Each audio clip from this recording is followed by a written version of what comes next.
উচ্চ মাধ্যমিক শিক্ষা সংসদকে অসংখ্য ধন্যবাদ একটি অত্যন্ত গুরুত্বপূর্ণ পদক্ষেপ গ্রহণের জন্য। অনলাইন সিস্টেমে ভিডিও আপলোড করা হবে প্রত্যেকটি টপিক ওয়াইজ। সেমিস্টার 3, সেমিস্টার 4, প্রথমে সেমিস্টার 3 দিয়ে স্টার্ট করা হচ্ছে এবং এতে বহু সংখ্যক ছাত্র ছাত্রী এবং শিক্ষকরা উপকৃত হবে। নমস্কার, আমি প্রসেনজিৎ পোদ্দার, সংঘমিত্র বিদ্যালয়ের বায়োলজির শিক্ষক এবং বর্তমানে সহকারী প্রধান শিক্ষক পদে আসীন। আমরা আজকে সপুষ্পক উদ্ভিদের যৌন জনন অধ্যায়টি দিয়ে আমাদের অধ্যায় স্টার্ট করব। প্রথমে আমাদের জানতে হবে সপুষ্পক উদ্ভিদ কাকে বলে। অ্যাঞ্জিওস্পার্ম বা সপুষ্পক উদ্ভিদ হল সবচেয়ে উন্নততম স্থলজ উদ্ভিদ, যার মধ্যে ফুল হয়। সমস্ত সপুষ্পক উদ্ভিদ যৌন জনন সম্পাদন করে। যৌন জীবনচক্রের সময় সপুষ্পক উদ্ভিদ ডিপ্লয়েড স্পোরোফাইটিক পর্যায় এবং হ্যাপ্লয়েড গ্যামেটোফাইটিক পর্যায়গুলির মধ্যে পর্যায়ক্রমে আবর্তিত হয়। একেই যৌনক্রম বলে। হ্যাপ্লয়েড গ্যামেটোফাইটিক দেহটি গ্যামেট তৈরি করে এবং ডিপ্লয়েড স্পোরোফাইটিক দেহটি মিওস্পোর বা যৌন রেণু তৈরি করে। ফ্লোরিকালচার। সপুষ্পক উদ্ভিদের সবচেয়ে স্বতন্ত্র বৈশিষ্ট্য হল ফুলের উপস্থিতি। মানুষের জন্য ফুলের নান্দনিক, শোভাময়, সামাজিক, অর্থনৈতিক, ধর্মীয় এবং সাংস্কৃতিক মূল্য রয়েছে।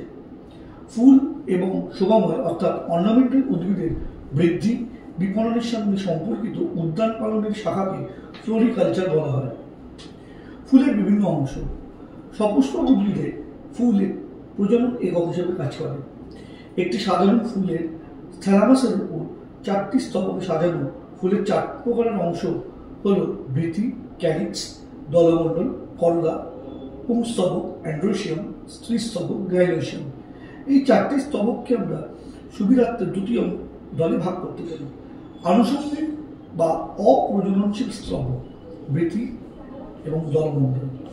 প্রয়োজনীয় প্রজননশীল স্তবক বা রিপ্রোডাক্টিভ ওয়াল, পুংস্তবক এবং স্ত্রীস্তবক।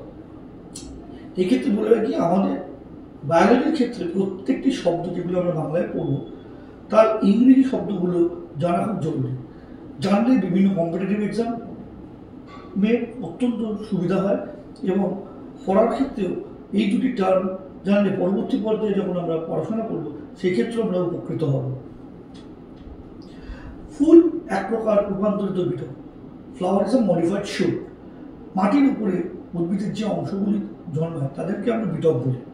সায়েন্টিস্ট গছের মতে ফুল একটি পরিবর্তিত বিটক। ফুলের একটি বৃন্ত থাকে যাকে আমরা পুষ্পবৃন্ত বা পেডিসেল বলি। পেডিসেলের মুক্ত প্রান্তটি চ্যাপ্টা বা গম্বুজাকৃতি হয়, যাকে থ্যালামাস বলা হয়। থ্যালামাস এক প্রকার পরিবর্তিত কাণ্ড, যার মধ্যে পর্ব এবং পর্বমধ্য থাকে। ফুলের মধ্যে উপস্থিত স্তবকগুলি হল পাতার পরিবর্তিত রূপ এবং থ্যালামাসের ওপর 4টি বৃত্তে সাজানো থাকে। অর্থাৎ এখান থেকে আমরা জানতে পারলাম থ্যালামাস কি। থ্যালামাস এক প্রকার পরিবর্তিত বা রূপান্তরিত কাণ্ড। ফুলের স্তবকগুলি অর্থাৎ বৃতি, দলমণ্ডল, পুংকেশর, গর্ভকেশর কি পাতার পরিবর্তিত রূপ। এরা কোথায় থাকে না থ্যালামাসের উপর 4টি বৃত্ত বা হোলে সজ্জিত থাকে। এবার আমরা কিছু শব্দবন্ধ জেনে নিই, যেমন সম্পূর্ণ ফুল এবং অসম্পূর্ণ ফুল, complete flower and incomplete flower. সম্পূর্ণ ফুল 4টি স্তবক থাকে, বৃতি, দলমণ্ডল, পুংকেশর এবং গর্ভকেশর। এই 4টি স্তবকই সম্পূর্ণ ফুলে উপস্থিত থাকে। প্রত্যেকটি ফুল উভলিঙ্গ প্রকৃতির হয়, অর্থাৎ এদের পুরুষ এবং স্ত্রী স্তবক উভয়ই একই ফুলে অবস্থিত। অসম্পূর্ণ ফুল, ফুলের 4টি স্তবকের মধ্যে এক বা একাধিক স্তবক অনুপস্থিত। ফুল একলিঙ্গ বা ইউনিসেক্সুয়াল হয়, অর্থাৎ হয় তাতে পুরুষ প্রজনন অঙ্গ থাকবে, তাহলে স্ত্রী প্রজনন অঙ্গ থাকবে। একসঙ্গে 2টি কখনোই একই ফুলে থাকবে না। যেমন স্কোয়াশ সেই ফুল, ভুট্টার ফুল, এছাড়া কিছু ঘাসজাতীয় উদ্ভিদের ফুল। মনে রাখতে হবে সম্পূর্ণ উভলিঙ্গ ফুল গুপ্তবীজী উদ্ভিদের একটি আদি বৈশিষ্ট্য বা প্রিমিটিভ ক্যারেক্টার। অসম্পূর্ণ ফুলকে আমরা 2 ভাগে ভাগ করতে পারি, পুংপুষ্প বা স্ট্যামিনেট ফুল। এটি কি না, এর ক্ষেত্রে জননস্তবক রূপে কেবল পুংস্তবক থাকে। উদাহরণ ভুট্টার পুরুষ ফুল। স্ত্রীপুষ্প বা পিস্টিলেট, এক্ষেত্রে জননস্তবক রূপে কেবল স্ত্রীস্তবক থাকে, যেমন ভুট্টার স্ত্রী ফুল। পাশের চিত্রে দুটি ফুলেরই বৈশিষ্ট্যগত পার্থক্য দেখানো হয়েছে। এরপর অবস্থান বা জীবনচক্রের উপর ভিত্তি করে আমরা উদ্ভিদকে তিনটি খুব গুরুত্বপূর্ণ ভাগে ভাগ করতে পারি। একবীজপত্রী উদ্ভিদ বা অ্যানিমলস, যে সকল উদ্ভিদ একটি ঋতুতে সাধারণত 1 বছরে তাদের জীবনচক্র সম্পন্ন করে সেই সকল উদ্ভিদকে একবর্ষজীবী উদ্ভিদ বলা হয়। উদাহরণ জিনিয়া, গাঁদা, পিটুনিয়া ইত্যাদি। মাথায় রাখতে হবে এই ক্ষেত্রে ঋতু শব্দটি অত্যন্ত গুরুত্বপূর্ণ। দ্বিবর্ষজীবী উদ্ভিদ বা বাইনিয়ালস, যে সকল উদ্ভিদ দুটি ঋতুতে সাধারণত 2 বছরে তাদের জীবনচক্র সম্পন্ন করে সেই সকল উদ্ভিদকে দ্বিবর্ষজীবী উদ্ভিদ বলা হয়। উদাহরণ গাজর, পেঁয়াজ ইত্যাদি উদ্ভিদ। বহুবর্ষজীবী উদ্ভিদ বা পেরিনিয়ালস, যে সকল উদ্ভিদ বহু ঋতুতে সাধারণত বহু বছরে তাদের জীবনচক্র সম্পন্ন করে সেই সকল উদ্ভিদকে বহু বর্ষজীবী উদ্ভিদ বলা হয়। উদাহরণ আম, কলা, আদা ইত্যাদি। লিঙ্গের ভিত্তিতে বা অবস্থানের ভিত্তিতে উদ্ভিদের প্রকারভেদ। সহবাসী বা মনোসিয়াস উদ্ভিদ। মনোসিয়াস উদ্ভিদে পুরুষ ও স্ত্রী ফুল আলাদা, কিন্তু উভয় ধরনের ফুলই একই উদ্ভিদে থাকে। প্রত্যেকটি ফুল একলিঙ্গ প্রকৃতির। উদাহরণ ভুট্টা, শশা, নারকেল, স্কোয়াশ ইত্যাদির ক্ষেত্রে আমরা সহবাসী ফুল বা সহবাসী উদ্ভিদ দেখতে পাই। ভিন্নবাসী বা ডায়োসিয়াস উদ্ভিদ। ডায়োসিয়াস উদ্ভিদে পুরুষ ও স্ত্রী উদ্ভিদ আলাদা থাকে। একটি উদ্ভিদে কেবল পুরুষ ফুল উৎপন্ন হয়, অপর উদ্ভিদে কেবল স্ত্রী ফুল উৎপন্ন হয়। এই কি মনে রাখতে হবে, এদের ক্ষেত্রেও ফুলগুলো কিন্তু একলিঙ্গ প্রকৃতির। উদাহরণ উইলো, জিঙ্গো ইত্যাদি উদ্ভিদ। উভলিঙ্গ বা হার্মাফ্রোডাইট উদ্ভিদ। Hermaphrodite plant. হার্মাফ্রোডাইট উদ্ভিদের একই ফুলের মধ্যে পুরুষস্তবক এবং স্ত্রীস্তবক অবস্থান হয়। এগুলি প্রায়শই সম্পূর্ণ বা উল্লেঙ্গ ফুল হয়। উদাহরণ গোলাপ, লিলি এবং বিভিন্ন বাগানে যে আমরা গাছ লাগাই তার অধিকাংশই এই উভলিঙ্গ প্রকৃতির হয়। এবার দেখা যাক আদর্শ ফুলের গঠন ও কাজ। Structure and function of ideal flower. ফুল এক প্রকার রূপান্তরিত বিটক, আমরা আগেই জেনেছি এই ব্যাপার, যা উদ্ভিদের প্রজনন অঙ্গ হিসাবে কাজ করে। এটি জননের মাধ্যমে বীজ উৎপাদনের জন্য বিশেষভাবে গঠিত। এখন ফুলের প্রধান অংশগুলি হল বৃতি বা ক্যালিক্স, সাধারণত সবুজ রঙের হয়। বৃতির প্রত্যেকটি অংশকে বৃত্তাংশ বলা হয়। কিছু ফুলের ক্ষেত্রে এই বৃত্তির বৃত্তাংশগুলি যুক্ত থাকে। এই ধরনের ফুলকে গ্যামোসেপালাস ফুল বলা হয়। উদাহরণ জবা ফুল। এটা কখনো রঙিন হতে পারে, অর্থাৎ সবুজ ছাড়াও এর মধ্যে অন্যান্য রং দেখা যেতে পারে। কার্যাবলী: কুড়ি অবস্থায় ফুলের আভ্যন্তরীণ সূক্ষ্ম অংশগুলোকে বাইরের আঘাত থেকে রক্ষা করে। প্রতিকূল অবস্থায় অর্থাৎ বৃষ্টি, তুষারপাত বা প্রখর রৌদ্রে এরা তার আভ্যন্তরীণ অংশগুলিকে রক্ষা করে। কখনো কখনো সালোক সংশ্লেষে অংশগ্রহণ করে। যখন বৃতির রং সবুজ হয় তখন এই কাজ করতে পারে। ফুল ফোটার পর পরাগযোগের বাহক অর্থাৎ এজেন্ট অফ পলিনেশনের অবতরণ স্থান অর্থাৎ ল্যান্ডিং প্লেস হিসাবে কাজ করে, যাতে ওই পরাগযোগের বাহকগুলি ওখানে বসতে পারে। পরবর্তী স্তবক দলমণ্ডল বা করলা। করলার একটি অংশকে পাপড়ি বা পেটেলস বলা হয়। সাধারণত এই পাপড়িগুলি উজ্জ্বল এবং আকর্ষণীয় বর্ণের হয়। বিভিন্ন আকার এবং আকৃতির হতে পারে এগুলি। কিছু ফুলের ক্ষেত্রে পাপড়ি যুক্ত হয়, যাদের গ্যামোপেটালাস ফুল বলা হয়। উদাহরণ আলু, এলডারবেরি, নীলকলমি ইত্যাদি। অর্থাৎ এখান থেকে কি জানলাম, যখন ফুলের বৃতিগুলো যুক্ত থাকে তাকে আমরা বলি গ্যামোসেপালাস ফুল, আর যখন পাপড়ি বা পেটেলসগুলো যুক্ত থাকে তখন আমরা তাকে বলি গ্যামোপেটালাস ফুল। কার্যাবলী: পোকামাকড়, পাখি, অন্যান্য পরাগযোগের বাহকগুলিকে আকর্ষণ করে, সুগন্ধ উৎপন্ন করে, গন্ধের মাধ্যমে পরাগযোগের বাহকদের আহ্বান করে, নেকটার উৎপাদন করে, পরাগযোগের বাহকদের খাদ্য সরবরাহ করে, ইউভি প্যাটার্ন তৈরি করে। এই ফুলের পাপড়ির উপর যখন আলো পড়ে এরা একটা নির্দিষ্ট ওয়েভলেন্থের ইউভি প্যাটার্ন তৈরি করতে সক্ষম হয়। আমাদের চোখে অর্থাৎ মানুষের চোখে সেটি ধরা যায় না, কিন্তু পোকামাকড়ের চোখে এরা দৃশ্যমান। পরাগযোগের বাহকের জন্য অবতরণ প্ল্যাটফর্ম হিসেবে কাজ করে, অর্থাৎ বৃত্তির মতনই দলমণ্ডলও পরাগযোগের বাহক অর্থাৎ পলিনেশনের এজেন্টদের বসতে সাহায্য করে। এরপর পুংস্তবক বা অ্যান্ড্রোসিয়াম। পুরুষ প্রজনন অঙ্গ। পুংস্তবক অনেকগুলি পুংকেশর নিয়ে গঠিত। পুংকেশরের দুটি স্তবক থাকে, পরাগধানী বা অ্যান্থার। পরাগরেণু বা পোলেন গ্রেন উৎপাদনকারী থলির মতন অংশ। সাধারণত দুটি পরাগথলি বা পোলেন স্যাক থাকে। পরিপক্ক হলে এই পরাগধানী ফেটে গিয়ে পরাগরেণুর নিঃসরণ ঘটে। ধানীর এই বিধারণকে বলা হয় ডেইসেন্স অফ অ্যান্থার। পুংদণ্ড বা ফিলামেন্ট। পরাগধানীর ঠিক পরের অংশ সরু এবং লম্বা বৃন্তের মতো দেখতে হয়।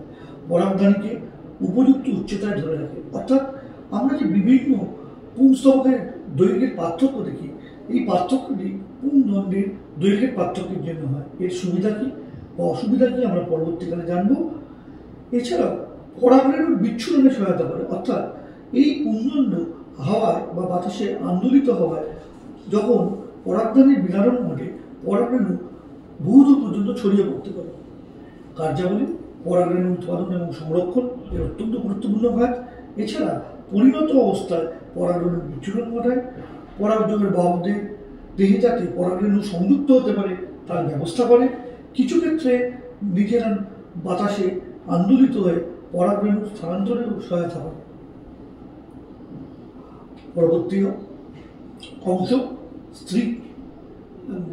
স্ত্রীস্তবক অথবা গাইনোসিয়াম। স্ত্রী প্রজনন অঙ্গ হলো গাইনোসিয়াম বা স্ত্রীকেশর। এর তিনটি অংশ আছে: গর্ভমুণ্ড বা স্টিগমা। স্ত্রীকেশরের সবচেয়ে উপরের অংশ সাধারণত চটচটে এবং আঠেলো প্রকৃতির হয়, যাতে পুংরেণুগুলি এখানে এসে বসতে পারে। এরা বিভিন্ন আকারের হতে পারে, গোলাকার হতে পারে, লোমশ হতে পারে, আবার শাখান্বিত হতে পারে। গর্ভদণ্ড বা স্টাইল। গর্ভমুণ্ড ও গর্ভাশয়ের মধ্যে সংযোগকারী নলাকার অংশ। পরাগনালীর পথ হিসাবে কাজ করে, তবে মাথায় রাখতে হবে এটি সর্বদা উপস্থিত নাও থাকতে পারে। গর্ভাশয় বা ডিম্বাশয়। ওভারি। স্ত্রীস্তবকের একেবারে নিচের স্ফীত অংশ। ভেতরের এক বা একাধিক ডিম্বক বা ওভিউল থাকে। কার্যাবলী: স্ত্রীস্তবক কি করে? পরাগরেণু গ্রহণ করে গর্ভমুণ্ডের সাহায্যে। পরাগরেণুর অঙ্কুরোদ্গম এবং পরাগনালী গঠনে সহায়তা করে। নিষেক প্রক্রিয়া সম্পন্ন করে। নিষিক্ত ডিম্বক থেকে বীজ উৎপন্ন হয় এবং গর্ভাশয়ে ফলে পরিণত হয়। ভ্রূণকে এরা পুষ্টি সরবরাহ করে এবং সুরক্ষা প্রদান করে। অর্থাৎ অত্যন্ত একটি গুরুত্বপূর্ণ অঙ্গ হল স্ত্রীস্তবক। এছাড়া কি আছে? পুষ্পাক্ষ বা রিসেপ্টাকল। একেই আমরা থ্যালামাস বলি। ফুলের কাণ্ডের উপরিভাগের বিস্তৃত অংশ। আমরা আগেই বলেছিলাম এটি কাণ্ডের রূপান্তরিত অংশ। বিভিন্ন আকারের হতে পারে। এটি চ্যাপ্টা হতে পারে, উত্তলাকার হতে পারে, অবতলাকার হতে পারে। ফুলের সমস্ত অংশের ভিত্তি হিসাবে কাজ করে। অর্থাৎ বৃতি, দলমণ্ডল, পুংকেশর, স্ত্রীকেশরকে সুবিন্যস্তভাবে ধারণ করে। কখনো কখনো মধু উৎপাদনে অংশগ্রহণ করে। কিছু ক্ষেত্রে ফল গঠনে অংশগ্রহণ করে, যেমন আপেল, নাশপাতি ইত্যাদি। অর্থাৎ আপেল, নাশপাতি এই ফলগুলির থ্যালামাস ফলে রূপান্তরিত হয়। পুষ্পমেন্ত বা পেডিসেল। ফুলকে শাখার সঙ্গে সংযুক্ত করে, সাধারণত সবুজ ও নমনীয় হয়। কার্যাবলী: ফুলকে উদ্ভিদের মূল বা কাণ্ডের সঙ্গে সংযুক্ত রাখা, জল, খনিজ লবণ এবং পুষ্টি উপাদান সরবরাহ করা, ফুলের অবস্থান নির্ণয় করা। অর্থাৎ ফুল সূর্যালোকের সাপেক্ষে কত ডিগ্রি কোণে বা কোন দিকে অবস্থান করবে তা পুষ্পবৃন্তের উপর নির্ভর করে। এই হলো আমাদের ফুলের একটি সাধারণ গঠন এবং তাদের কার্যাবলী সম্পর্কে সংক্ষিপ্ত ধারণা। এরপরে আমরা নিষেক এবং তার আগের এবং পরের ঘটনা সম্পর্কে আলোচনা করব। আমরা যদি যৌনজননের একটি গুরুত্বপূর্ণ অধ্যায় নিষেককে ধরি, তাহলে নিষেকের আগে কিছু ঘটনা ঘটে, তার সঙ্গে কিছু গঠন জড়িত আছে। আবার নিষেকের পরে কিছু ঘটনা ঘটে, তার সঙ্গে কিছু গঠন জড়িত আছে। পড়ার সুবিধার্থে আমরা এই টোটাল অধ্যায়টিকে আমরা তিনটে ভাগে ভাগ করে নেব। প্রথমটি প্রাক নিষেক ঘটনাগুলো কি জানবো, তার সঙ্গে কি কি স্ট্রাকচার জড়িত বা গঠন জড়িত জানবো। তারপরে নিষেক সম্বন্ধে অর্থাৎ দ্বিনিষেক সম্বন্ধে পড়ব। তারপরে আমরা জানবো নিষেক পরবর্তী ঘটনাসমূহ এবং তার সঙ্গে কি কি গঠন জড়িত হয়ে আছে। এখন যৌনজননের গ্যামেট গঠন অত্যন্ত গুরুত্বপূর্ণ এবং গ্যামেটিক ফিউশন বা সংমিশ্রণ জড়িত থাকে। এর ফলে অযৌন জননের সাপেক্ষে যৌনযোগান অত্যন্ত জটিল এবং স্লো প্রসেস, অর্থাৎ ধীর প্রক্রিয়া। এখন আমরা যদি নিষেকের আগের ঘটনার কনসিডার করি বা ভাবি, সেই ক্ষেত্রে আমরা কি করব না, পুংস্তবকের কিছু স্ট্রাকচার পড়ব, যেমন পুংদণ্ড পরাগধানীর ব্যাপারে পড়ব, রেণুস্থলী পুং রেণুস্থলীর ব্যাপারে পড়ব, যাকে আমরা মাইক্রোস্পোরেঞ্জিয়াম বলছি। সেখান থেকে কিভাবে মাইক্রোস্পোর বা পুং রেণু তৈরি হচ্ছে তা পড়ব। সেখান থেকে পুং রেণু তৈরি হওয়ার পর পরাগধানীর বিদারণ কিভাবে হচ্ছে, আলটিমেটলি সেই পুং রেণু থেকে কিভাবে আমাদের পুং গ্যামেট তৈরি হচ্ছে, অর্থাৎ মাইক্রোগ্যামেটোজেনেসিস করব। ঠিক সেইভাবে স্ত্রী স্তবকের মধ্যে গর্ভমুণ্ড, গর্ভদণ্ড ও গর্ভাশয় সম্পর্কে পড়ব। স্ত্রী রেণুস্থলী অর্থাৎ মেগাস্পোরেঞ্জিয়ামের গঠন সম্পর্কে পড়ব। মেগাস্পোরেঞ্জিয়াম থেকে কিভাবে মেগাস্পোর বা স্ত্রী রেণু তৈরি হয় সেইটি পড়ব, অর্থাৎ মেগাস্পোরোজেনেসিস পড়ব। মেগাস্পোরোজেনেসিসের পর স্ত্রী রেণু থেকে কিভাবে স্ত্রী গ্যামেট অর্থাৎ ডিম্বাণু উৎপন্ন হচ্ছে সেটি পড়ব, অর্থাৎ মেগাগ্যামেটোজেনেসিস। সে সম্বন্ধে আমরা আলোচনা করব। যদিও আমরা পুংস্তবক এবং স্ত্রীস্তবক সম্পর্কে অলরেডি কিছুটা পড়েছি, এবার আমরা কিছু বিস্তারিত আলোচনা করব। উদ্ভিদের পুরুষ প্রজনন অঙ্গকে পুংস্তবক বা অ্যান্ড্রোসিয়াম বলে, যা পুংকেশর দ্বারা গঠিত। এটি আমরা অলরেডি আলোচনা করেছি। বিভিন্ন প্রজাতির ফুলে পুংকেশরের সংখ্যা বা দৈর্ঘ্য পরিবর্তিত হয়। ব্যক্তবীজী উদ্ভিদে পুংস্তবককে আমরা সাধারণত মাইক্রোস্পোরোফিলের সঙ্গে তুলনা করি এবং স্ত্রীস্তবককে মেগাস্পোরোফিলের সঙ্গে তুলনা করি। এই ক্ষেত্রে পুংকেশরকে আমরা মাইক্রোস্পোরোফিলের সমতুল্য বা ইকুইভ্যালেন্ট হিসাবে ভাবতে পারি।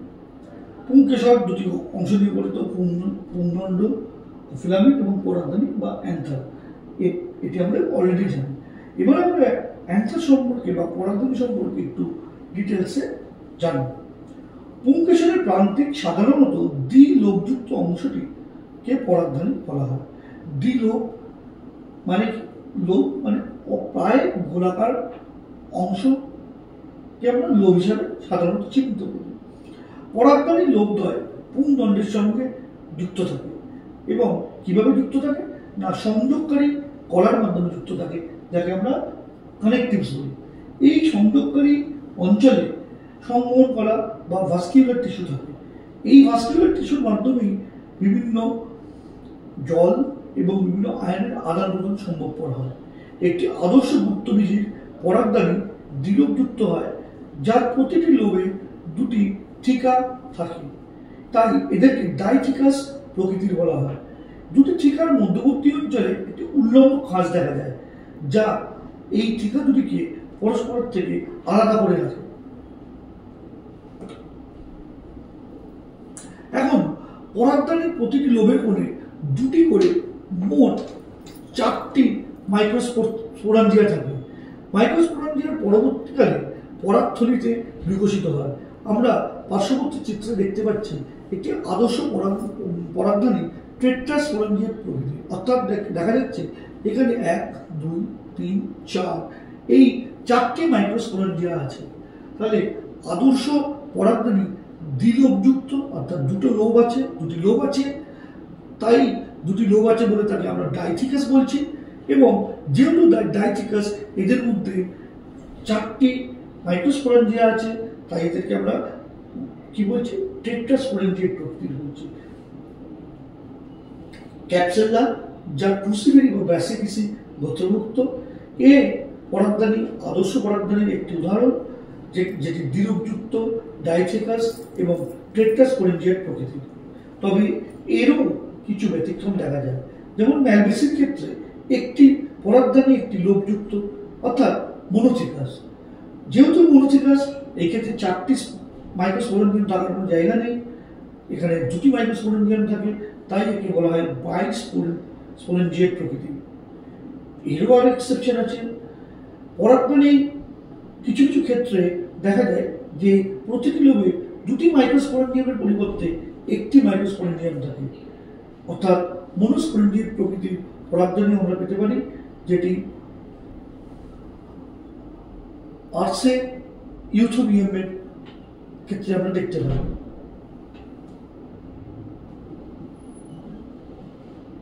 এবার পরাগধানীর আমরা পরাস্থিতিক ঘটন সম্পর্কে আলোচনা করব। Historical structure of another. চিত্রে বিভিন্ন হিস্টোলজিক্যাল স্ট্রাকচার বা খরস্থানিক গঠনগুলো দেওয়া আছে। এক্ষেত্রে আমরা কি করেছি না, অনুপস্থিত করা হয়েছে, যা দেখা যাচ্ছে যে পরাগধানী চতুষ্কোণীয় বা টেট্রাগোনাল।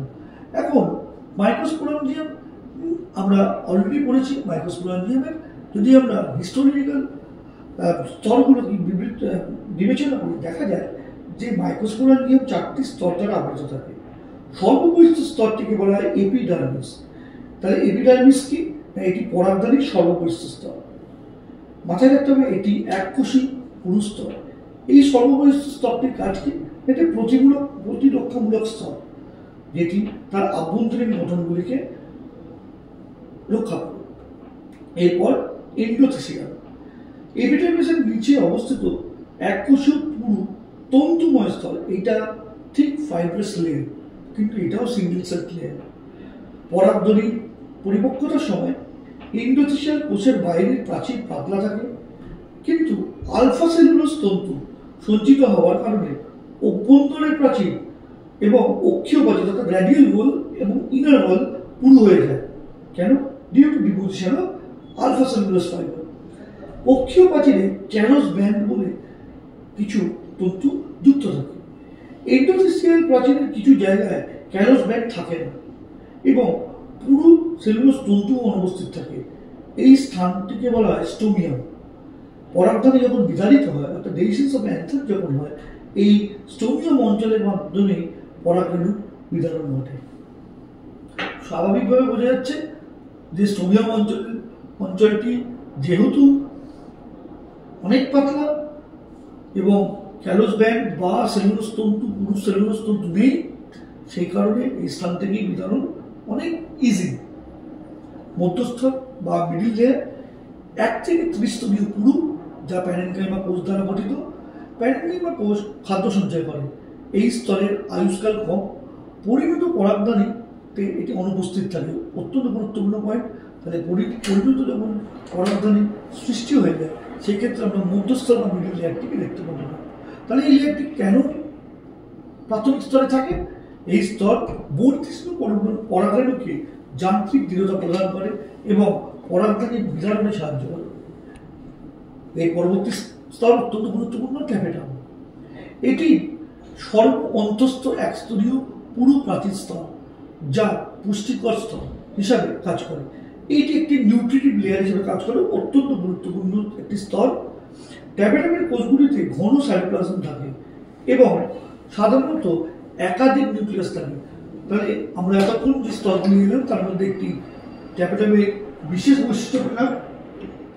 এই স্তরে আমরা মাল্টি নিউক্লিয়েশন বা মাল্টি নিউক্লিয়েটেড স্টেপ প্রথম দেখতে পেলাম। ট্যাপেটামের কোষগুলি প্রাথমিকভাবে ডিপ্লয়েড প্রকৃতির হয়, কিন্তু এন্ডোমাইটোসিস এবং মুক্ত নিউক্লিয়ার বিভাজনের কারণে পলিপ্লয়েড এবং বহু নিউক্লিয়াস স্তরে পরিণত হয়। অর্থাৎ এন্ডোমাইটোসিস হলে কি হবে? এন্ডোমাইটোসিস হলে ডিপ্লয়েড যে দশা, অর্থাৎ প্রত্যেকটা ক্রোমোজোম দুটো করে থাকার জায়গায় মোর দ্যান 2 সেটে ক্রোমোজোম থাকবে। সেই ক্ষেত্রে তাকে আমরা পলিপ্লয়েড বলবো। এবং অবশ্যই মুক্ত নিউক্লিয়ার বিভাজন মানে কি? না, নিউক্লিয়াসের কন্টিনিউ বিভাজন হবে। যে রেটে নিউক্লিয়াসের বিভাজন হচ্ছে, সেই রেটে যেহেতু কোষ প্রাচীর তৈরি হচ্ছে না, অর্থাৎ সাইটোকাইনেসিস হচ্ছে না, দেখা যাচ্ছে যে সাইটোপ্লাজমে বহু নিউক্লিয়াস থেকে যাচ্ছে। এই পদ্ধতিকে বলা হয় মুক্ত নিউক্লিয়ার বিভাজন, যার ফলে বহু নিউক্লিয়াস যুক্ত স্তর সৃষ্টি হয়।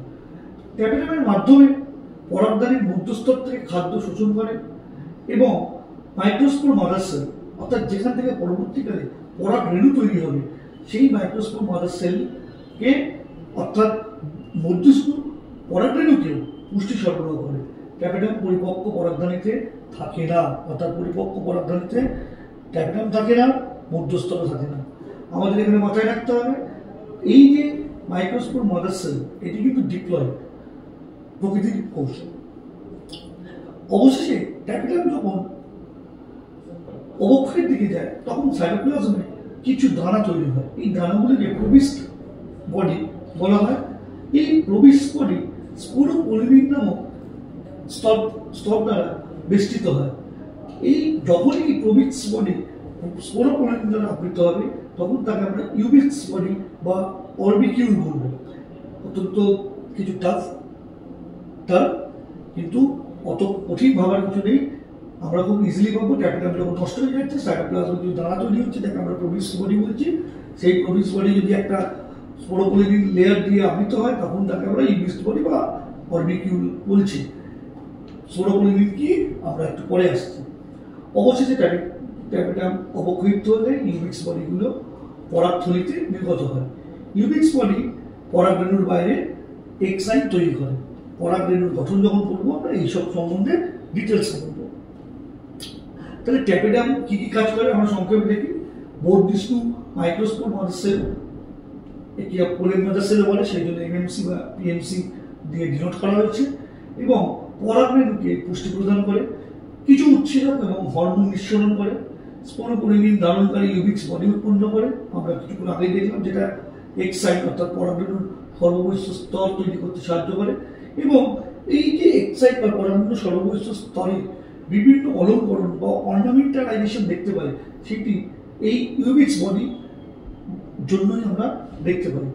পতঙ্গপরাগী ফুল অর্থাৎ এন্টোমোফিলাস ফ্লাওয়ারের ক্ষেত্রে পরাগরেণুর এই স্তর পোলেন কিট খনন করে। পোলেন কিট কি আমরা পরবর্তীকালে আসছি।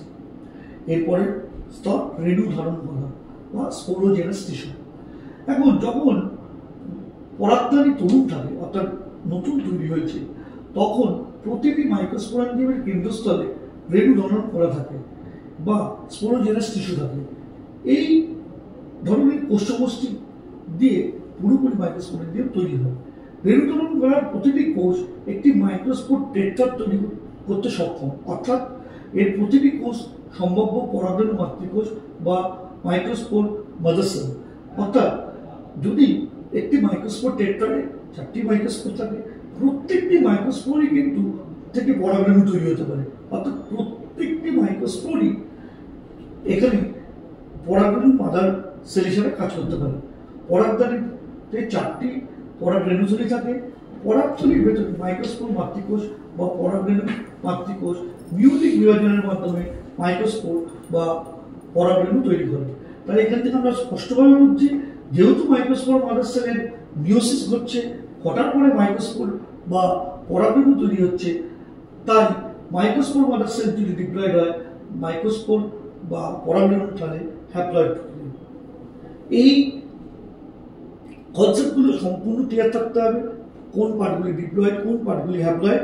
আমরা পুরো চ্যাপ্টারের শেষে এরকম কতগুলো পার্ট দেখিয়ে দেবো, যে কোন পার্টটি হ্যাপ্লয়েড আছে, কোন পার্টটি ডিপ্লয়েড আছে, যাতে পরবর্তীকালে যখন এই সব সংক্রান্ত কোশ্চেন আসবে আমরা ইজিলি সলভ করতে পারি। তাহলে এতক্ষণে আমরা যেটা দেখলাম, যে পুংস্তবক স্ত্রীস্তবকের আমরা ডিটেলস গঠন দেখলাম, মাইক্রোস্পোরাঞ্জিয়ামের গঠন দেখলাম, সেখান থেকে মাইক্রোস্পোর বা পরাগরেণু তৈরি হয় সেটি আমরা জানলাম। তাহলে এই যে মাইক্রোস্পোর তৈরি হচ্ছে তার পদ্ধতি কি দেখা যাক। এবার সেই পদ্ধতিটি আমরা ডিটেলসে ব্যাখ্যা করব। মাইক্রোস্পোরোজেনেসিস হচ্ছে এমন একটি পদ্ধতি, যে পদ্ধতিতে প্রতিটি ডিপ্লয়েড মাইক্রোস্পোর মাদার সেল, বা আমি আগেই বললাম মাইক্রোস্পোর মাদার সেল বা মাইক্রোস্পোর মাদার কোষ মিওসিস বিভাজনের মাধ্যমে 4টি হ্যাপ্লয়েড মাইক্রোস্পোর তৈরি করে বা পরাগরেণু তৈরি করে। মাইক্রোস্পোর আর পরাগরেণু একই কথা। এই যে ডিপ্লয়েড মাইক্রোস্পোর মাদার সেল থেকে 4টি হ্যাপ্লয়েড মাইক্রোস্পোর বা পরাগরেণু তৈরি হচ্ছে, এই প্রক্রিয়াটিকেই মাইক্রোস্পোরোজেনেসিস বলা হয়। তাহলে প্রাথমিক পর্যায়ে আমরা যদি চিত্রটি দেখি, যে মাইক্রোস্পোরসাইটের একটি দেখানো হয়েছে বা মাইক্রোস্পোর মাদার সেল দেখানো হয়েছে। মিওসিস 1 মাধ্যমে প্রথমে দেখা যাক যে 2টি নিউক্লিয়াস তৈরি হয়েছে, এবং মিওসিস 2 যখন কমপ্লিট হয়েছে 4টি নিউক্লিয়াস তৈরি হয়েছে, এবং পরবর্তীকালে যখন সেল 1 তৈরি হয়েছে, এরা একটা মাইক্রোস্পোর টেট্রাড হিসাবে কাজ করেছে। এখন প্রতিটি মাইক্রোস্পোরাঞ্জিয়ামের ভেতরে এরকম হাজার হাজার মাইক্রোস্পোর বা পরাগরেণু তৈরি হয়। এই যা কখন নির্গমন হয়, তখন পরাগধানীর বিজারণ ঘটে। পরাগধানীর বিজারণকে আমরা কি বলেছি, ডেইসেক্স অফ অ্যান্থার। এই বিজারণ কখন ঘটে, যখন পরাগধানী ম্যাচিওর হয় বা পরিপক্কতা লাভ করে। তাহলে আমরা গুপ্তবীজী উদ্ভিদের বা সপুষ্পক উদ্ভিদের ক্ষেত্রে পোলেন টেট্রাড পাই। ফোলেট ট্রেক্টর মানে আমরা অলরেডি জেনেছি 4টে পরাগরেণু একত্রিত অবস্থায় থাকে। এখন দ্বিবীজপত্রী উদ্ভিদে পোলেন ট্রেক্টর সাধারণত চতুস্তরীয় বা টেট্রাহেড্রাল প্রকৃতির হয়, আমরা আগেই বলেছি। তাহলে একবীজপত্রী উদ্ভিদের ক্ষেত্রে পোলেন ট্রেক্টর কিরকম হবে? দেখো নিচে দেখানো আছে, আইসোবায়োলেটারাল টাইপের হবে, অর্থাৎ দ্বিপাক্ষিক প্রকৃতির হয়। এছাড়াও অ্যারিস্টোলোশিয়া এলিগেন্সে আমরা নিচে যত টাইপ দেখিয়েছি প্রত্যেকটি টাইপে পোলেন ট্রেক্টর পাওয়া যেতে পারে, অর্থাৎ টেট্রাহেড্রাল হতে পারে, আইসোবায়োলেটারাল হতে পারে, টি শেপড হতে পারে, লিনিয়ার হতে পারে, এই নিচের যে কোনো টাইপেরই হতে পারে। এখন আমরা অত্যন্ত গুরুত্বপূর্ণ একটি পয়েন্ট পরাগরেণুর গঠন, স্ট্রাকচার অফ পোলেন গ্রেন সম্বন্ধে জানবো। পরাগরেণু সাধারণত গোলাকার হয় এবং প্রায় 25 থেকে 50 মাইক্রোমিটার ব্যাস বিশিষ্ট হয়। পরাগরেণুর দুটি স্তর আছে, অত্যন্ত গুরুত্বপূর্ণ স্ট্রাকচার, এখান থেকে বিভিন্ন পরীক্ষায় কোশ্চেন আসে। বাইরের স্তরটিকে বলা হয় এক্সাইন, যেটি অনমনীয়। অলঙ্কৃত মানে হচ্ছে অর্নামেন্টালাইজড হওয়া, মানে স্মুথ নয়, একটু উঁচু নিচু, বিভিন্ন রকম কাজ আছে, একেই আমরা অলঙ্কৃত বলি। তাহলে অলঙ্করণ আমরা কোথায় পেয়েছি বা অর্নামেন্টালাইজেশন কোথায় পাচ্ছি? বই পাচ্ছি, অর্থাৎ এক্সাইনে পাচ্ছি। এই স্তরটি মূলত স্পোরোপোলিন নিয়ে গঠিত। স্পোরোপোলিন টার্মটা আমরা আগে পেয়েছি, কিন্তু এর সম্বন্ধে আমরা জানি না। স্পোরোপোলিন একটি সর্বাধিক প্রতিরোধী পদার্থের মধ্যে একটি অন্যতম জৈব পদার্থ, অর্থাৎ এটি একটি নন বায়োডিগ্রেডেবল পদার্থ, যেটি হাই টেম্পারেচার, উচ্চ তাপমাত্রা, অত্যন্ত নিম্ন পিএইচের অ্যাসিড বা হাই পিএইচের অ্যালকালি অর্থাৎ ক্ষার এর প্রভাবেও নষ্ট হয় না। এখন স্পোরোপোলিন ক্যারোটিনয়েড বলে একটি আমরা রন্ধকের নাম শুনেছি, ক্যারোটিনয়েডের জারণের ফলে তৈরি হয়। এখন এই যে স্পোরোপোলিন না কোনো অ্যাসিড দিয়ে ক্ষয়িত হচ্ছে, না কোনো ক্ষার দিয়ে ক্ষয়িত হচ্ছে, না কোনো তাপমাত্রায় নষ্ট হচ্ছে, এরা এমনকি উৎসেও সাধারণত নষ্ট করতে পারে না। তাই আমরা পরাগরেণুর জীবাশ্ম খুব ভালোভাবে দেখতে পাই, অর্থাৎ জীবাশ্মে আমরা পরাগরেণুকে ইনট্যাক্ট পাই। কেন? Due to presence of sporopollenin on exine or outer layer of pollen grain. পরাগরেণুর বহিঃস্তর বা এক্সাইডে স্পোরোপোলিনের উপস্থিতির জন্য এরা এতটাই শক্ত হয় যে জীবাশ্মের দীর্ঘদিন থেকে যেতে পারে। পরাগরেণুর জীবাশ্মের উপস্থিতির দ্বারা পৃথিবীতে পেট্রোলিয়াম, কয়লা ইত্যাদি প্রাকৃতিক সম্পদ সম্পর্কে আমরা পূর্বাভাস পেতে পারি না। হচ্ছে ইনট্যাক্ট।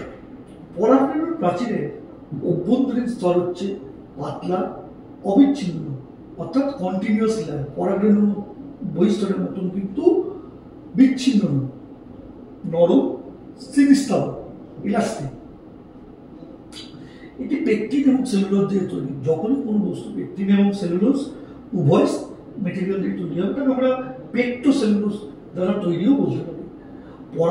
পরাগরেণুর এক্সাইনে কিছু জায়গায় স্পোরোপোলিন অনুপস্থিত। যদি চিত্রটা আমরা ভালো করে দেখি, মাঝখানে কিছু কিছু জায়গায় আমরা গ্যাপ দেখতে পাচ্ছি, অর্থাৎ এখানে স্পোরোপোলিন অনুপস্থিত, অথবা যদি থাকে সেইটাও পাতলা স্তরের ন্যায় আছে। এই স্থানগুলোকে আমরা রন্ধ্রের ন্যায় বিবেচনা করতে পারি। এই রন্ধ্রগুলিকে আমরা রেণুরন্ধ্র বলি বা জার্ম পোর্স বলি। পরাগরেণুর অঙ্কুরোদ্গমের সময় এই রেণুরন্ধ্র দিয়ে ইনটাইন অর্থাৎ অন্তঃস্তর টিউবের আকারে বেরিয়ে আসে। এই টিউবটিকেই বা এই নালীটিকেই আমরা পরাগনালী বা পরাগনালিকা বা পোলেন টিউব বলি। অর্থাৎ পোলেন টিউব কে তৈরি করে? পরাগরেণুর অভ্যন্তরীণ স্তর বা ইনটাইন তৈরি করে। কোথা থেকে বেরোয়? ওয়ান অফ দ্য জার্ম পোর বা রেণুরন্ধ্র দিয়ে বেরোয়।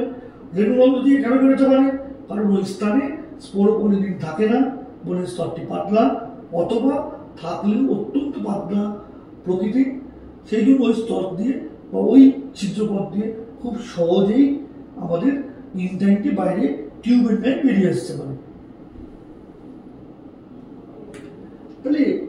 রেণু রন্ধ্রের সংখ্যা, এক্সাইনের গঠন এবং অর্নামেন্টালাইজেশনের বেসিসে আমরা অনেক কিছু আইডেন্টিফাই করতে পারি।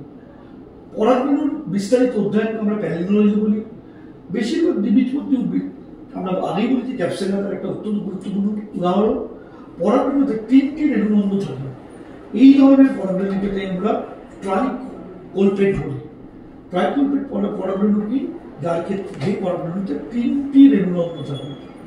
দ্বিবীজপত্রী উদ্ভিদে 1টি রেণুরন্ধ্র থাকলে এই ধরনের পরাগরেণুকে আমরা মনোকোলপেট বলি।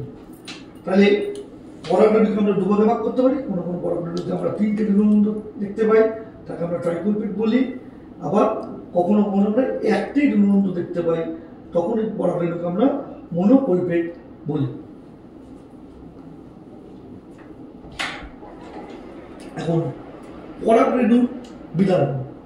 পরিপক্ক পরাগরেণুতে মাত্র 2টি পরাগথলি থাকে। শুষ্ক মৌসুমে পরাগরেণুর বিধারণ ঘটে।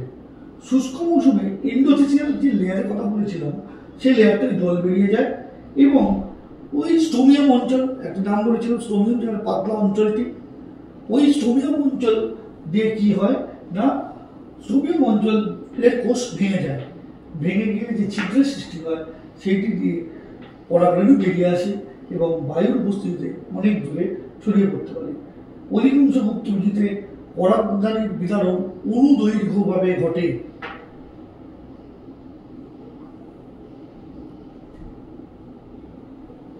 এরপরে কিছু টার্ম করব। Translator apparatus. ট্রান্সলেটর অ্যাপারেটাস কি? কিছু কিছু গোত্রের উদ্ভিদে পরাগরেণুর বিস্তরণের একক হল ট্রান্সলেটর অ্যাপারেটাস। যেমন ক্যালিপটোরিস উদ্ভিদ বা অর্কিডেসি গোত্রের উদ্ভিদে পরাগরেণু একত্রিত হয়ে একটা ব্যাগের ন্যায় গঠন তৈরি করে, যাকে পলিনিয়াম বলা হয়। পলিনিয়াম ক্যালিপটোরিস উদ্ভিদে ট্রান্সলেটর অ্যাপারেটাস। তো ট্রান্সলেটর অ্যাপারেটাসের কাজ কি না, এটি পরাগরেণুর বিস্তারণের একক। পরাগরেণুর বিস্তারণ কথাটির অর্থ কি না, এক জায়গা থেকে অন্য জায়গায় ছড়িয়ে যাওয়ার জন্য যে গঠনটি সাহায্য করছে, তাকে আমরা বলছি যে ট্রান্সলেটর অ্যাপারেটাস। পরাগরেণুর জন্য বহু মানুষেরই বিভিন্ন অ্যালার্জি হয়। আমরা জানি বিভিন্ন ফুলের পরাগরেণু অনেকেরই সহ্য হয় না, তো তাদেরই আমরা বলি অ্যারো অ্যালার্জি। অ্যারো কথাটা এরো থেকে এসছে, বায়ু থেকে এসছে। পোলেন অ্যালার্জি আমরা অনেকে বলেছি। জিনিসটি কি, বাতাসে বিভিন্ন প্রজাতির পরাগরেণু থাকে, তারা কি করে আমাদের শ্বাসনালীতে অ্যালার্জির সৃষ্টি করে এবং পরে বিভিন্ন সমস্যার সৃষ্টি হয়। এই যে সকল বস্তু আমাদের শরীরে অ্যালার্জির সৃষ্টি করতে পারে, অ্যালার্জি আর কিছুই না, আমাদের শরীরের যে অনাক্রাম্য তত্ত্ব আছে, বাইরে থেকে যখন কোনো বিজাতীয় বস্তু ঢুকছে, অনেক সময় আমাদের অনাক্রাম্য তন্ত্র যতটা কাজ করা দরকার তার থেকে বেশি কাজ করে। আমরা পরবর্তীকালে যখন হিউম্যান হেলথ অ্যান্ড ডিজিজ করবো, তখন এর সম্বন্ধে বিস্তারিত জানবো।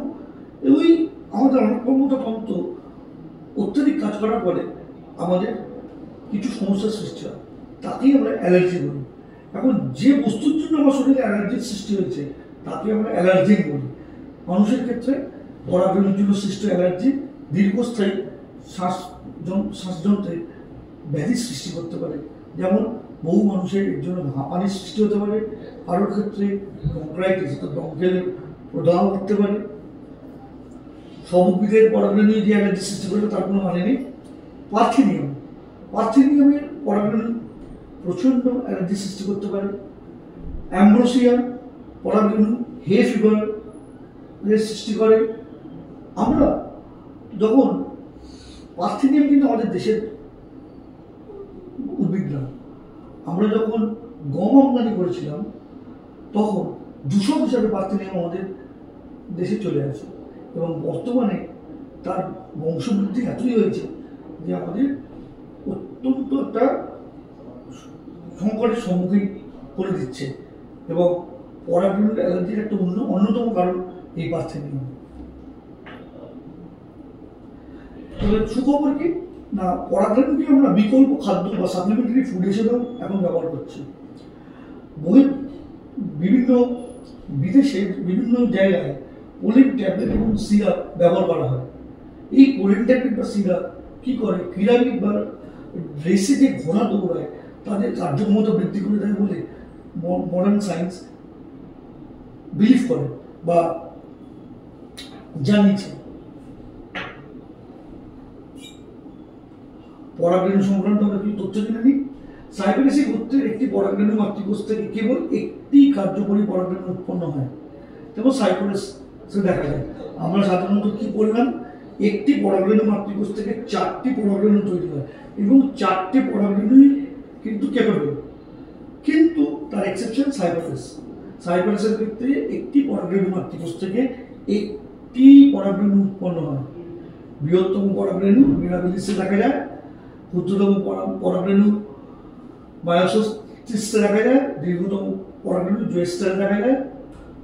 এবার এর জোয়েস্টারের পরাগরেণু ফিলামেন্টের মতন দেখতে হয়, তাই এদের ফিলিফর্ম প্রকৃতির পরাগরেণু বলা হয় এবং এরা কিন্তু এক্সাইন বিহীন। এগুলো কিছু পরাগরেণু সংক্রান্ত তথ্য যেগুলো আমরা জানলাম। পরাগরেণুর কার্যকারিতা কতক্ষণ সেটি ভায়াবল বা কার্যক্ষম থাকবে। কিছু শস্য দানা যেমন চাল, গম, এদের ক্ষেত্রে পরাগরেণুর বিধারণের পর 30 মিনিটের মধ্যে কর্মদক্ষতা হারিয়ে ফেলে। অর্থাৎ 30 মিনিটের বেশি যদি সময় পার হয়ে যায়, এদের পরাগরেণু কিন্তু আর নিষেকে সক্ষম হবে না। রোজাসি, লেগুমিনেসি, সোলানেসি গোত্রের কিছু উদ্ভিদের ক্ষেত্রে এটি কয়েক মাস তার কর্মদক্ষতা বজায় রাখতে পারে। পরাগরেণু কতক্ষণ তার কর্মদক্ষতা বজায় রাখবে তা কিন্তু অত্যন্ত পরিবর্তনশীল। সেটি পরিবেশের তাপমাত্রা, আর্দ্রতার উপর অত্যন্ত নির্ভরশীল। Pollen bank. বর্তমানে পরাগরেণুকে, বিভিন্ন প্রজাতির পরাগরেণুকে সংরক্ষিত করে রাখা হচ্ছে। তরল নাইট্রোজেনে -196 ডিগ্রি সেন্টিগ্রেডে বিভিন্ন প্রজাতির পরাগরেণুকে সংরক্ষণ করা হচ্ছে। এই পরাগরেণু পরবর্তীকালে ক্রপ ব্রিডিং, শস্য ব্রিডিং কর্মসূচিতে ব্যবহার করা হয়। যেমন আমরা জিপ ব্যাংকের ব্যবহার শুনেছি, ঠিক সেইভাবে পোলেন ব্যাংকের ব্যবহার আমরা দেখলাম। আগেই আমরা পোলেন কিট এই শব্দটি পেয়েছিলাম। তাহলে পোলেন কিট কি, তাহলে আমাদের এবার জানতে হবে। যে সকল উদ্ভিদে পোকামাকড়ের মাধ্যমে পরাগায়ন করে, সাধারণত পতঙ্গ পরাগী ফুল, তাদের পরাগরেণুর চারপাশে একটা তৈলাক্ত স্তর থাকে, ফ্যাটি সাবস্টেন্স দিয়ে তৈরি। সেই স্তর তাকে পোলেন কিট বলে। এই পোলেন কিট কি দিয়ে তৈরি, মানে এইমাত্র বললাম ফ্যাটি স্তর অর্থাৎ লিপিড দিয়ে তৈরি বা ক্যারোটিনয়েড দিয়ে তৈরি, যেমন ক্যাপসুলাতে দেখা যাবে। তাহলে পরাগরেণুর কাজ কি? এই তৈলাক্ত স্তর পরাগরেণুকে ক্ষতিকারক অতিবেগুনি রশ্মির হাত থেকে রক্ষা করে। এর আঠালো পৃষ্ঠ পোকামাকড়ের সাথে সংযুক্ত হতে সাহায্য করে।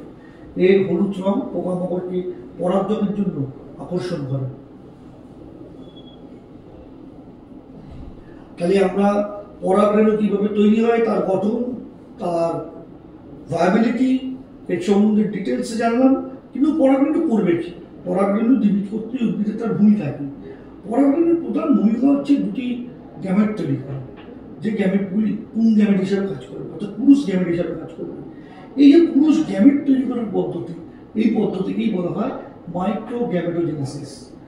তাহলে সপুষ্পক উদ্ভিদের মাইক্রোস্পোর বা পরাগরেণু পুরুষ গ্যামেটোফাইটের প্রথম কোষ হিসাবে বিবেচনা করা হয়। পরাগরেণুর আংশিক অঙ্কুরোদ্গম বা বিকাশ পরাগরেণুর বিতরণের আগে, অর্থাৎ পরাগযোগের আগেই শুরু হয়ে যায়। অত্যন্ত গুরুত্বপূর্ণ পয়েন্ট। যদি জিজ্ঞেস করা হয় পরাগরেণুর অঙ্কুরোদ্গম কখন হয়, না পরাগধানীর বিতরণ ঘটেনি, তার আগে থেকে কিন্তু পরাগরেণু ম্যাচিউর করতে শুরু করেছে, কিন্তু কমপ্লিটলি ম্যাচিউর হয়নি। অর্থাৎ পরাগরেণু ম্যাচুরেশন স্টার্ট হয় পলিনেশন বা পরাগযোগের আগে, শেষ হয় পলিনেশন বা পরাগযোগের পরে। পরাগরেণুর বিকাশ পরাগধানীর ভেতরে ঘটে, যা ইন সিটু ডেভেলপমেন্ট নামে পরিচিত। কোনো জীবের দেহের ভেতরে সংঘটিত ঘটনা হচ্ছে ইন সিটু ডেভেলপমেন্ট, বাইরে কোনো কিছু সংঘটিত ঘটনা এক্স সিটু ডেভেলপমেন্ট। তাহলে এই যে পুং গ্যামেটোফাইটের পরিস্ফুটন, এটিকে আমরা দুটি ভাগে ভাগ করব। Pre pollination development of pollen. আমি বারবার বললাম পরাগরেণুর এই যে বিকাশ, সেটি দুটি পর্যায়ে হয়। একটি হয় পরাগ সংযোগের আগে, বাকিটি হয় পরাগ সংযোগের পরে। তাহলে পরাগ সংযোগের আগে কি হয়? এই প্রক্রিয়াতে দেখা দেখা যাচ্ছে যে এই যে পরাগরেণু কি করছে না অসম মাইটোসিস বিভাজন করছে। সেলটিকে ভালো করে লক্ষ্য করে দেখা যাবে একটা ছোট কোষ একটা বড় কোষ। এই যে ছোট যে কোষটি আছে তাকে বলা হয় তার যে নিউক্লিয়াস এটি হচ্ছে জেনারেটিভ নিউক্লিয়াস, আর বড়টি হচ্ছে টিউব নিউক্লিয়াস বা অঙ্গজ নিউক্লিয়াস। এখন এই উভয় নিউক্লিয়াস সাইটোপ্লাজম দ্বারা বেষ্টিত হয় এবং পরবর্তীকালে যদি অসম আকারে কোষ তৈরি করে। বৃহৎ অনিয়মিত নিউক্লিয়াস সমন্বিত বৃহত্তম কোষটিকে অঙ্গজ কোষ বা ভেজিটেটিভ কোষ বলা হয় বা নালিকা কোষ বলা হয়, এবং ছোট নিউক্লিয়াস সমন্বিত ছোট কোষটিকে জনন কোষ বা জেনারেটিভ কোষ বলা হয়। পরাগরেণু পরিণত হলে এটি দুটি কোষস্তরে থাকে। কি কি কোষ থাকছে? অঙ্গজ কোষ থাকছে আর জনন কোষ থাকছে।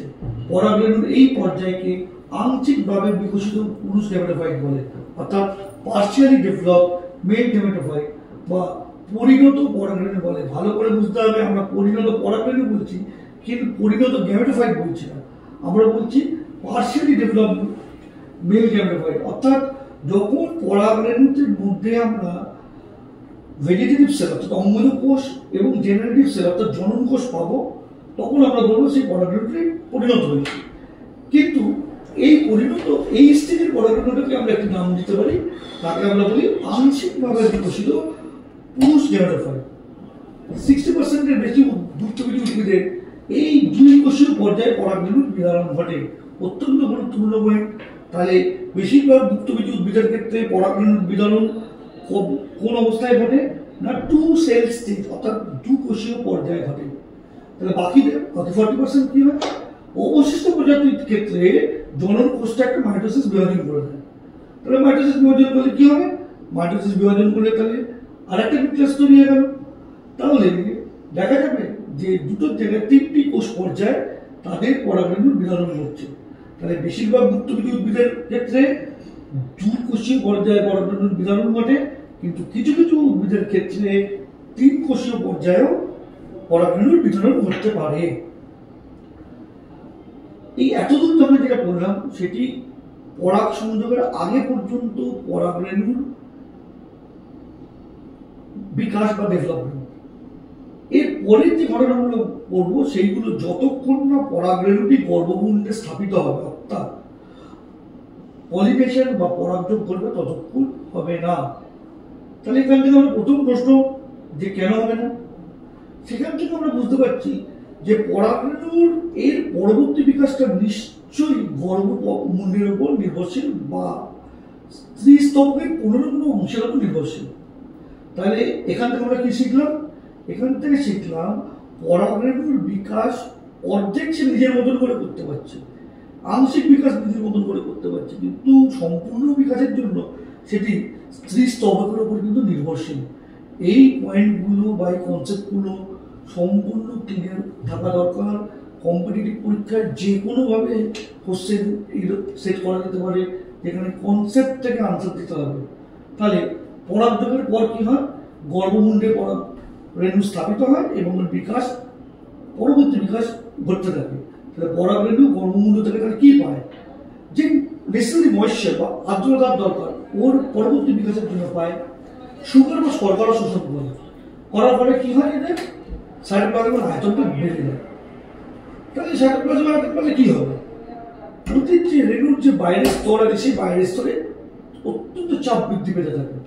স্বাভাবিক ব্যাপার, বাইরের স্তরে চাপ বৃদ্ধি পেলে আমরা পড়েছি রেণুরন্ধ্র, যেখানে সাইটোপ্লাজমের স্তরটা অত্যন্ত পাতলা, সেখান থেকে কি হবে? ইনটাইনটা বেরোতে শুরু করবে। কিভাবে বেরোবে? একটা নলের আকারে। এই নলটাকেই আমরা বলছি পরাগনালিকা বা পোলেন টিউব। তাহলে পরাগনালিকার বৃদ্ধি এমনি এমনি হবে না। পরাগনালিকার বৃদ্ধি শর্করা, ক্যালসিয়াম, ইনোসিটল গ্রেডিয়েন্টকে অনুসরণ করে। অর্থাৎ গর্ভমুণ্ডের দিকে শর্করা, ক্যালসিয়াম, ইনোসিটল এই 3টে পদার্থের ঘনত্ব অত্যন্ত বেশি। যত নিচের দিকে নেওয়া যাবে অ্যালাউন গর্ভদণ্ড এর ঘনত্ব কমতে থাকে। অর্থাৎ গ্রেডিয়েন্ট বা নথিমাত্রা তৈরি করেছে, সেই দিকটিকে অনুসরণ করে পরাগনালী গর্ভদণ্ডের ভেতর দিয়ে যেতে থাকবে। বোঝা গেল? তাহলে সর্বপ্রথম অঙ্গজ কোষ পরাগনালীর মধ্যে প্রবেশ করে। তাহলে পরাগনালীর মধ্যে প্রথম কোন কোষ প্রবেশ করে? চিত্রটা দেখা যাচ্ছে একদম টার্মিনাল স্টেজে কি আছে? টিউব নিউক্লিয়াস, অর্থাৎ অঙ্গজ কোষ কিন্তু সবার প্রথম প্রবেশ করে এবং পরাগনালীর প্রান্তে অবস্থান করে। আর জনন কোষটাকে দেখতে কেমন, বা জেনারেটিভ সেলটাকে দেখতে কেমন? স্পিন্ডল আকারের, মাকু আকৃতির। জনন কোষ তার পেছন পেছন ধাওয়া করে কি হবে? পরাগনালীর মধ্যে জনন কোষ মাইটোটিক বিভাজনের মাধ্যমে বিভাজিত হয়। তাহলে সাধারণত বেশিরভাগ ভুক্তভোজী উদ্ভিদে কি হয় না, জনন কোষটা মাইটোসিস করে। কোথায় করছে না? পরাগনালীর ভেতরে। যতক্ষণ পরাগনালী চলেছে ততক্ষণ মাইটোসিস করছে না। তাহলে মাইটোসিস বিভাজনের মাধ্যমে কি করবে? দুটো পুংগেমেট তৈরি করবে।